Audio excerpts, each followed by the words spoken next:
Hi, my name is Joanna Whitney. I am an intuitive artist, a student of natural law, and an energy practitioner. And I'm still doing a deep dive into the Kybalion, into mentalism, actually. Could take a long time to get through this because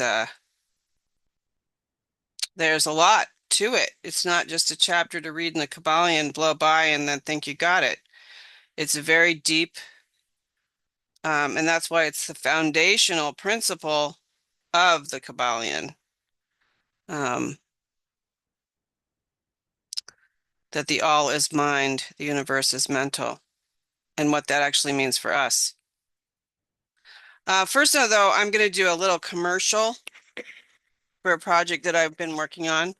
Um, I've been doing volunteer work for this organization for about 2 years now.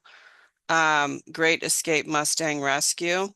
And I'm not sure if everybody knows what's going on with the Mustangs, um, and the wild burros of in the United States and probably worldwide, but I'm not sure how this is handled around the world.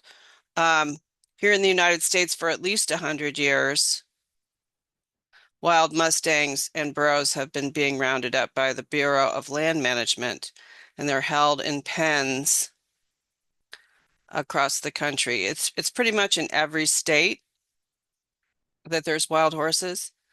Um, I live in Colorado, so here it's in the Sandwash Basin, which is near Steamboat Springs, Colorado.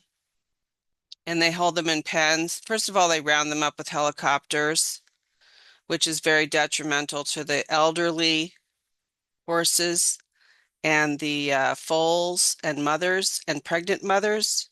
They are rounded up. They have to run for miles and miles and miles, and many die in this process.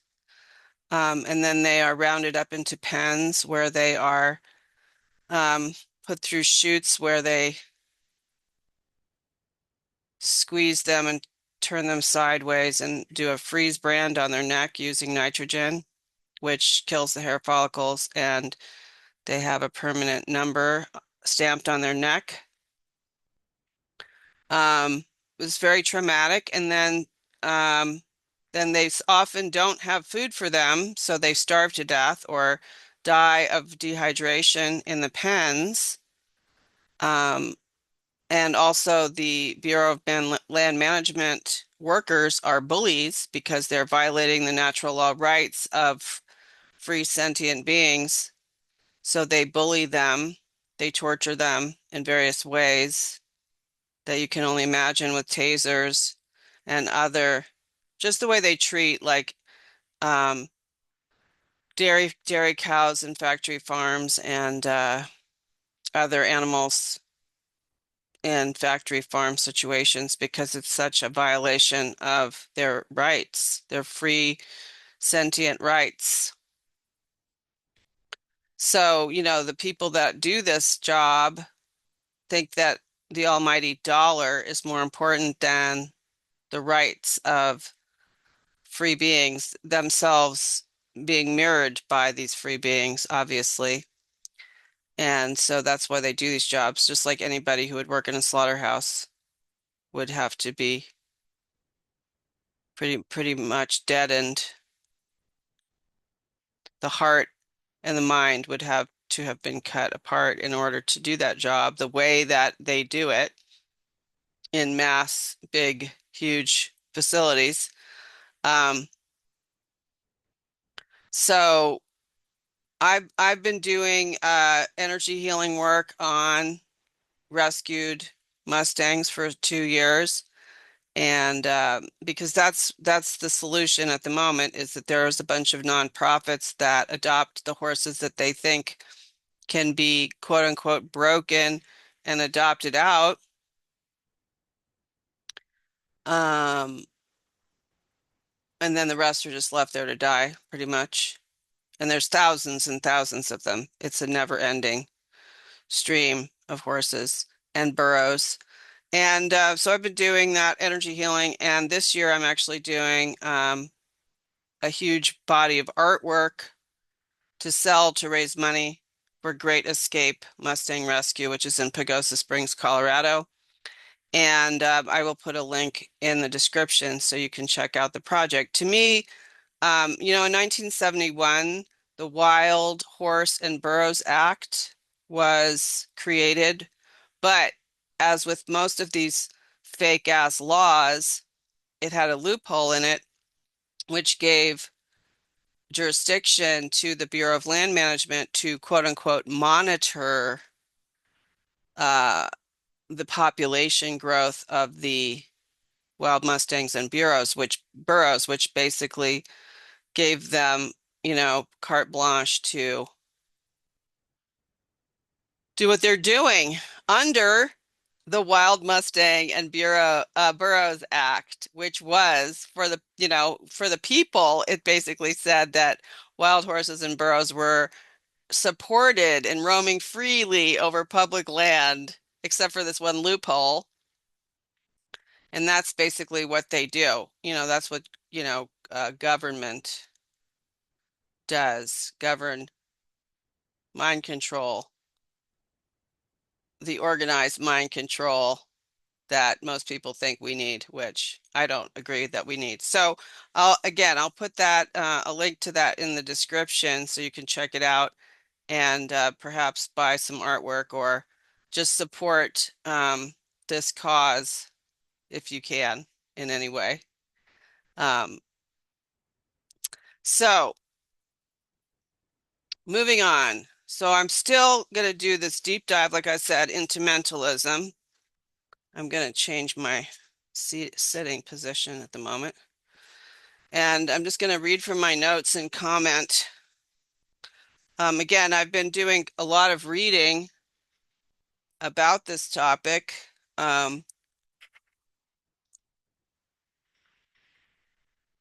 From different sources, and then just sort of writing my own thing. So let's talk for a moment about single-mindedness, which I did go over, previously. I went over it in the other videos about when we were reading the Kybalion. Here's a question. Are you able to do one thing at a time? Back in the day when there were initiates into secret societies, and there probably are still initiates into secret societies right now, but they're secret, so we don't know about them. It was a thing to be single-minded. Being single-minded used to be a goal for people. It was like well known that being single-minded made you mentally, spiritually strong, and that was the goal, to be mentally and spiritually strong. But the dark occult Luciferians have been working hard at making us double-minded. Here are some of the tactics that they have used. Multitasking, getting us to do, or encouraging multitasking at jobs. That's been going on for maybe since the 80s.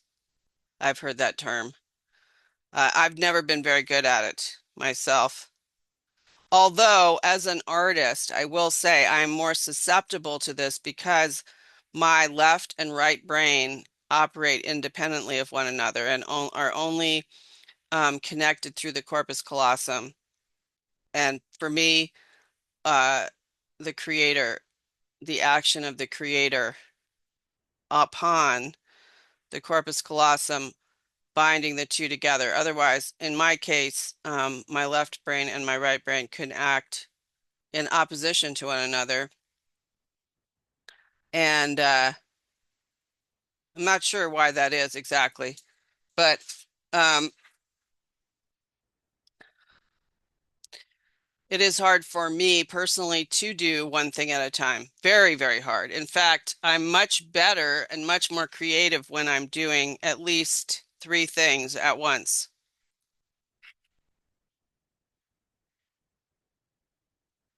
So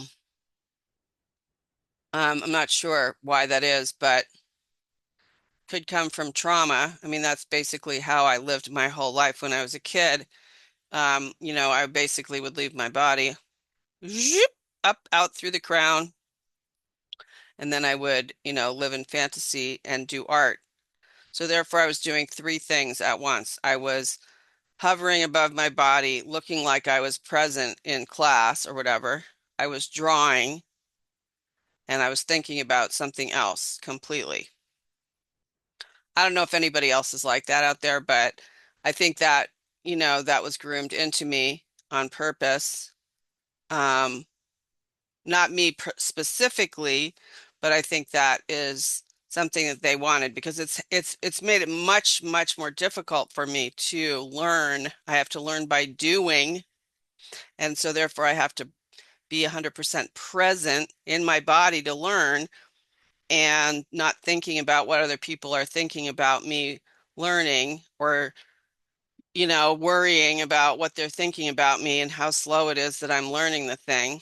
Um, and that's why it takes me about 5 times to actually learn something, whereas someone else might be able to learn from reading something and applying it if they had a more balanced, unified brain. Um, so another way that they're encouraging us to be double-minded now is that we're scrolling on our phones while we're doing other things. So that the right brain is on the phone and the left brain is listening to whatever the lecture is or whatever. You know what you're doing. You can even be talking to somebody on the phone and scrolling and they won't even know, right?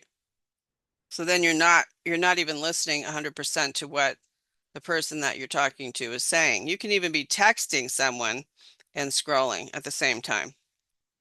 So then you're maybe triple-minded.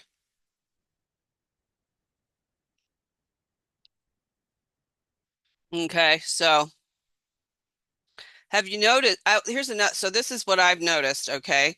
Have you noticed that the internet and social media are like another jurisdiction? People might act one way in that jurisdiction of social media and be totally different in person. It's kind of like Dr. Jekyll and Mr. Hyde. You may not remember that movie or book, but it was about a doctor who was a doctor by day, well reputed, and at night the evil other person came out, Mr. Hyde. Um, I've really had a huge experience with this, where um, people refuse to talk to me in person, only want to talk to me on social media. When I see them in person, they're completely different than they were on social media. It's like two different people. And I think this is a growing, um, what do you want to call it? A growing illness in society. And I think people maybe, if we're very traumatized and we have a lot of fear of standing up in person, we can stand up and be that courageous person online behind a screen. And then, it feels so good. The dopamine hit is so big that we want more of that. And so we just feed that and don't even recognize what's actually happening. And that is that we're becoming more than double-minded, even.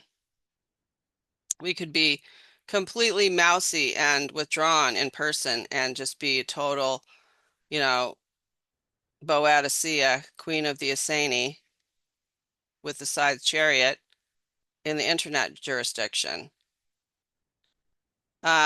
Very, very detrimental because then, we're being completely dishonest. We're not in integrity with ourselves. You know that Bob Dylan song that you've got to serve somebody? You really do. You got to serve somebody. Who's it going to be? Is it going to be the creator and a set of spiritual principles, which are mirrored from within? with the conscious, with your conscience, or is it going to be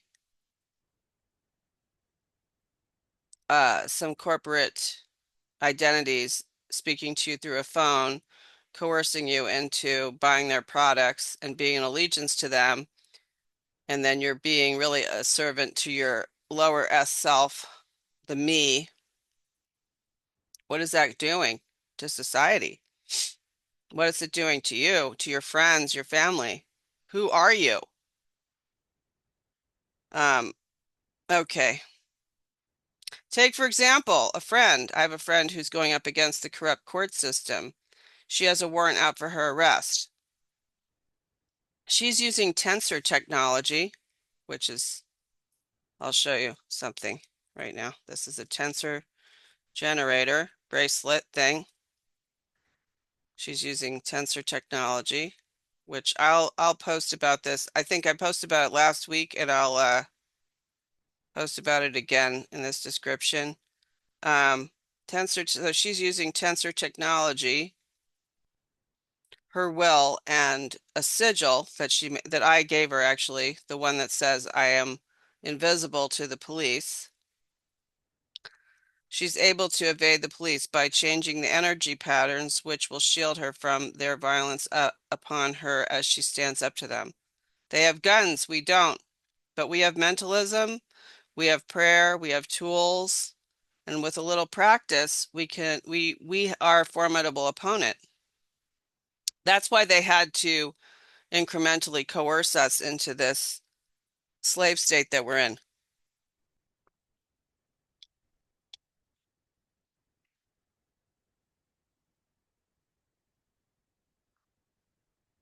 Honest people feel that this challenge to conscience came from their own conscience within, mirrored by natural law, the creator, the all itself, not a person. But it can be embodied in a person. And if that is so, the person themselves must be very conscious of this infantile state of their followers and not allow it to go to their head. Why? Because they are only the hollow bone for the power. They are not the power. People these days are so mentally immature that they want a human power, a human leader, but there is no human power. And that will do nothing but lead to more destruction of the message itself. So, and I'm going to get into this also. I wrote something just recently about that. But right now, um, we all have a conscience within us. Whether it was nurtured as children or not, it is the presence of the creator within us, a conscience of what is right and what is wrong. Even if we were nurtured into immorality, which I still had my conscience. And I still knew when I was violating my conscience because I would feel it.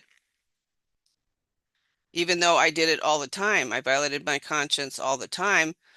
When the time came for me to decide that I was going to live by my conscience, make reparations for harms I caused by violating my conscience, it was right there. It hadn't been demolished at all. It was right there, um, waiting for me to start, watering the garden and tending to the garden. And now I live by my conscience. I live by morality. Um, and another story comes to mind, actually. Um, Someone I know who's I'm close to told me a story last week about how her life was upside down. Like one more time, she had a car that she was trying to sell, and she was just about to sell a car, but then found out there was $2,000 more of work that needed to be done in the car, and she had just put $6,000 into the car. And why me? Why is this always happening to me? Why do I always have these problems? Why do I, stub my toe every other step? And I am thinking to myself, yeah, what is it that you are doing? But my relationship with this person is one that I cannot really ask those questions. I kind of just have to be a listener, and I have to wait for her to come forward with whatever it is. So this particular conversation, she actually told me that she's stealing professionally, basically. She's stealing from the grocery store, she's stealing from the hardware store, she's stealing from, the clothing store, the thrift store, wherever she goes to buy stuff that she can't afford, she steals some stuff for herself, like her treat or whatever. That's it right there. That is why, because of the law of cause and effect, she's having all these problems because the universe is balancing the books. And the universe uses what's at hand to balance the books. Like when I was in that car accident, um, because I didn't pay back a debt that was owed, and I had the money and I was sitting on the money out of fear of financial insecurity. Um, I was in that car accident. I was in the passenger seat of the car. Uh, well, in my mind, the punishment was way bigger than the crime because now I have to pay. I continue to pay for that car accident every single day because I have to do exercises every single day. I still have numbness in my right leg for the sciatica that I got from that accident. So like, and I paid back the debt, but how come I still am paying in the punishment?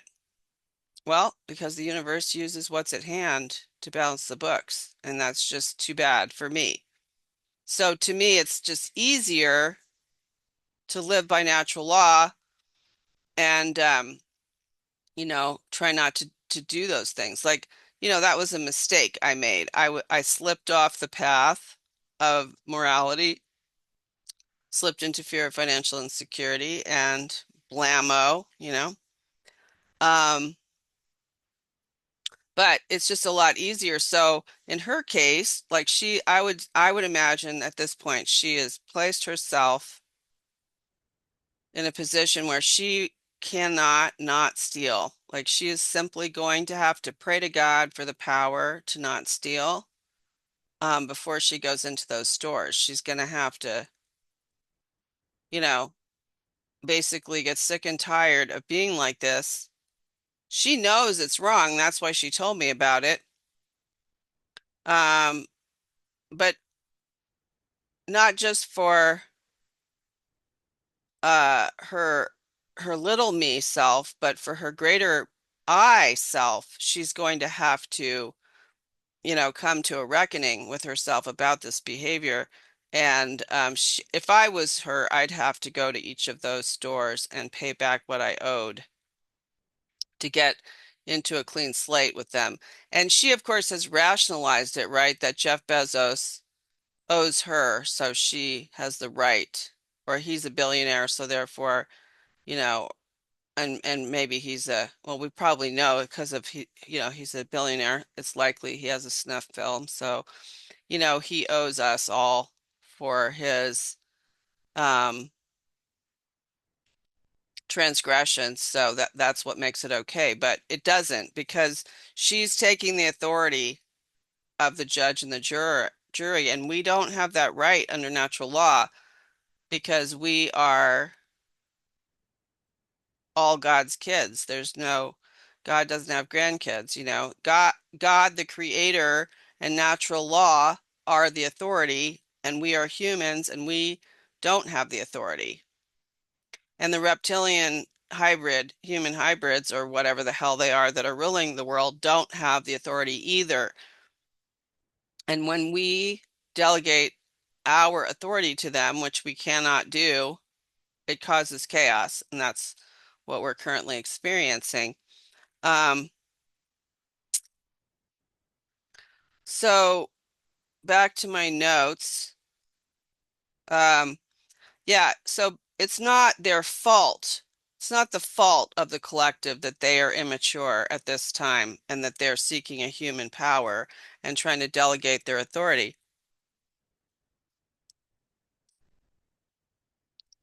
No. If they are nescient, don't know that they don't know, just trying to make ends meet, working two jobs, and just sending their children to public school, they don't realize that public school education has become the Prussian education system, designed to make good slaves, to confuse children, to get them away from trusting their innate intelligence. Also, children do not have honed innate intelligence, which we discovered. We know this, but we've forgotten. And that's why during the, Blue Donkey administration we just went through, it was so easy to coerce children into becoming transgender. Children who were lost and having trouble thought they were different and probably, gravitated in that direction. And you know what the real agenda was with that was to um, get children, quote unquote, addicted to pharmaceuticals from a very young age, because if they went down that road, they're going to have to have pharmaceuticals for their entire lives. So that's really what that was about.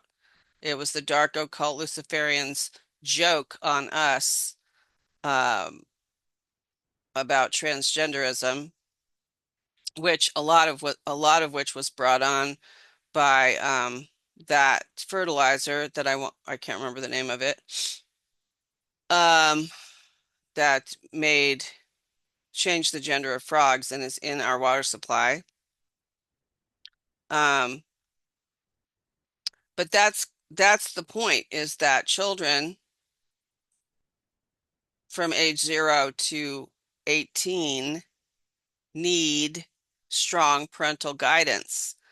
And that's what, you know, um, parents who are working two jobs to make ends meet, because that's the beginning. That was the beginning of the societal collapse is, this has been going on for a long time, and um, destroying the family unit and getting children to be part of the government school program is a big part of the bringing in the New World Order.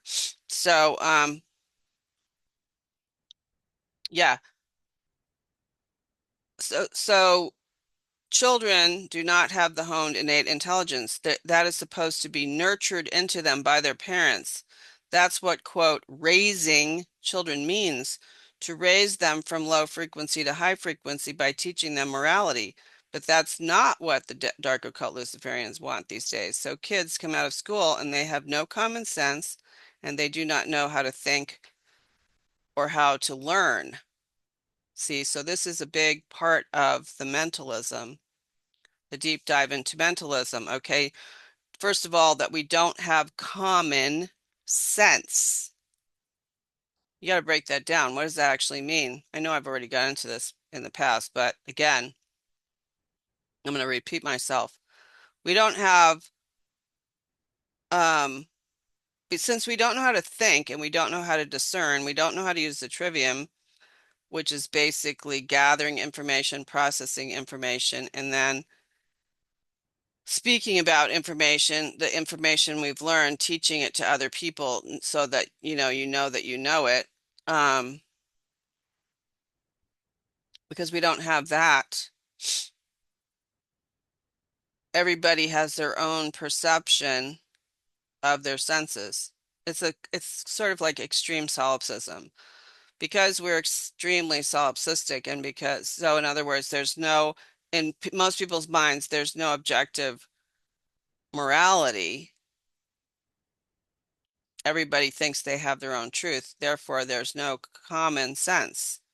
People each have their own sense, what makes sense to them individually, but they don't really understand it. And so there's no common sense in the collective. Um, and also, children don't know how to learn. They've not been taught how to learn and how to think. They're taught what to think and what to know. I even had this student recently in the spiritual thing that I do tell me that she didn't need to know something I was teaching her because if she needed to know it, she would just Google it. And this person is 62 years old. That was pretty shocking to me that she actually thinks that. It's very lazy thinking.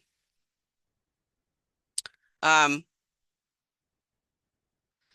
so it's very important because, if we're trying to teach mentalism to somebody who doesn't know how to think, doesn't know how to learn, and doesn't understand that there is common objective morality and believes there's only their own perception, they're not going to understand what mentalism is.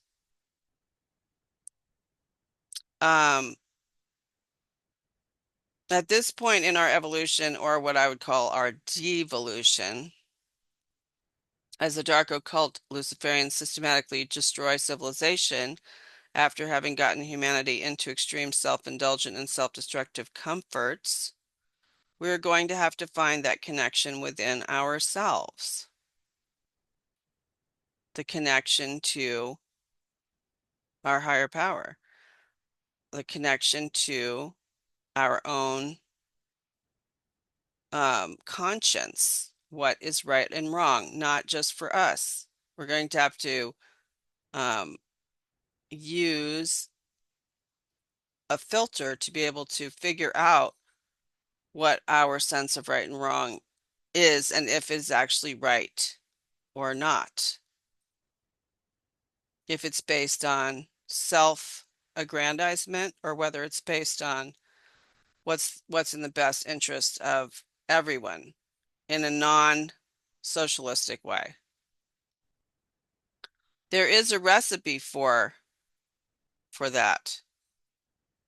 And we can there's a recipe, there's a way to get back connected to the inner conscience. And we can have leaders in that. But our leaders must be mentors, and they must be people, like going back to the other paragraph that I wrote, um, they cannot take advantage of people in this infantile state that they're in. They have to recognize that people are in an infantile state and that they want a parent to lean on and to blame. But um, what we have to do as leaders is we have to not let this go to our ego. We have to raise our followers up and teach them how to fish rather than just giving them fish, because at some point we're not going to want to give them fish anymore, and it's going to go back to the old way where they have no fish.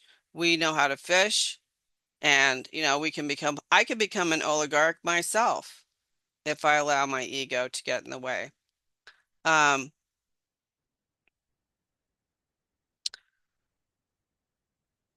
so this is why I am adamant to strip this down to the bare bones of no religion.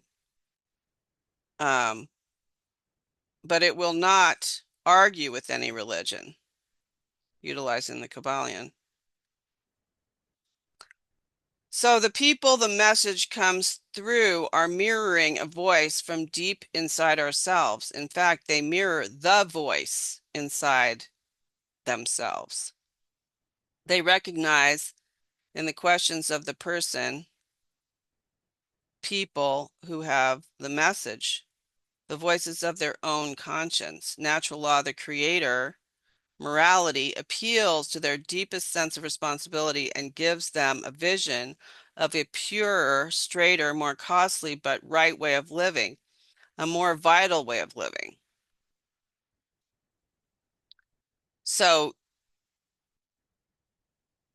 yeah, it's more costly because living on the edge is not comfortable, but it is the way we are supposed to live. We're supposed to be living in a courageous manner.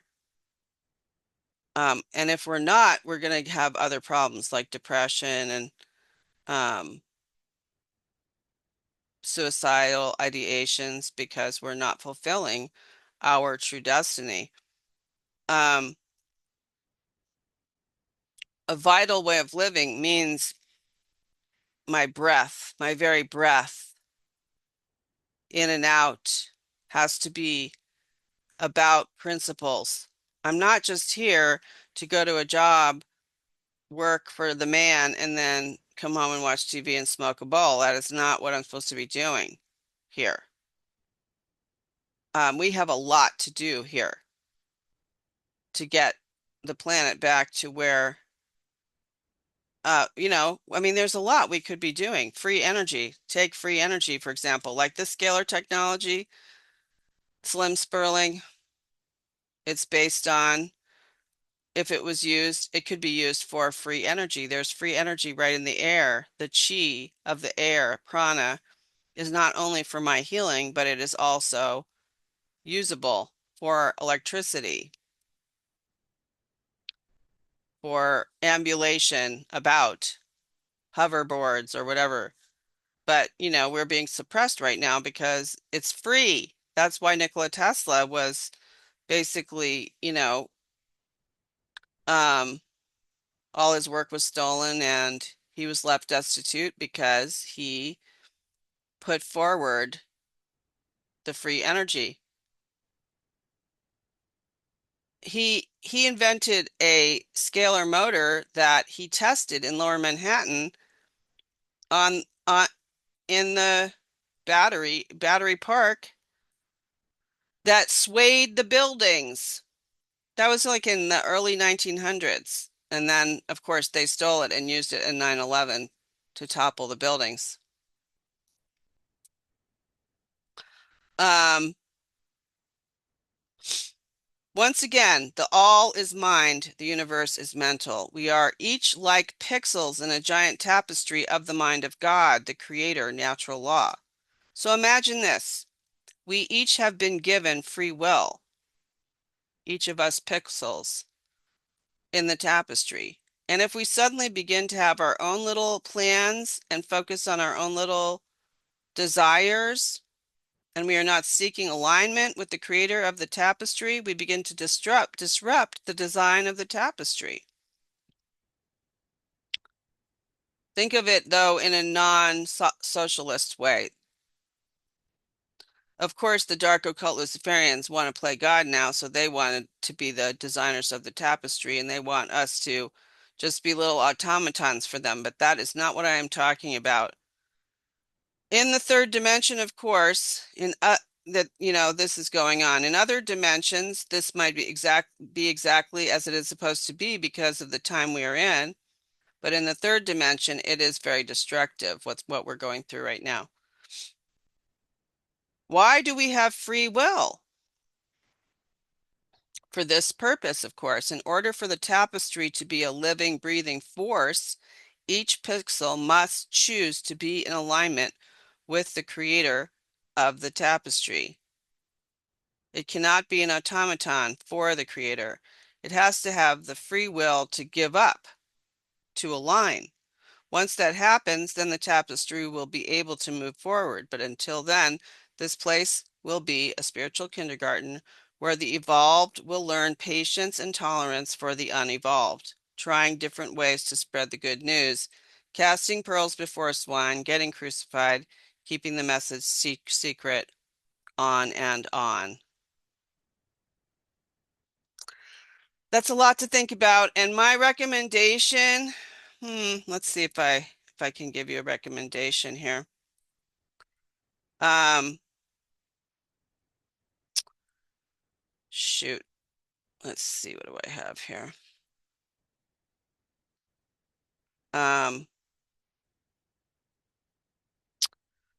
Well, I do have a recommendation for things you can think about. I think I gave you guys two-way prayer. Maybe I didn't. You could be doing that. That would be good. I will link it in the description. You can get started on that if you want. That would help you to start to create a dialogue between you and natural law, God, the creator, your higher self, the I, and get out of the me. And then we'll go on to some other things later on, but this would be a good place to start. Until next time.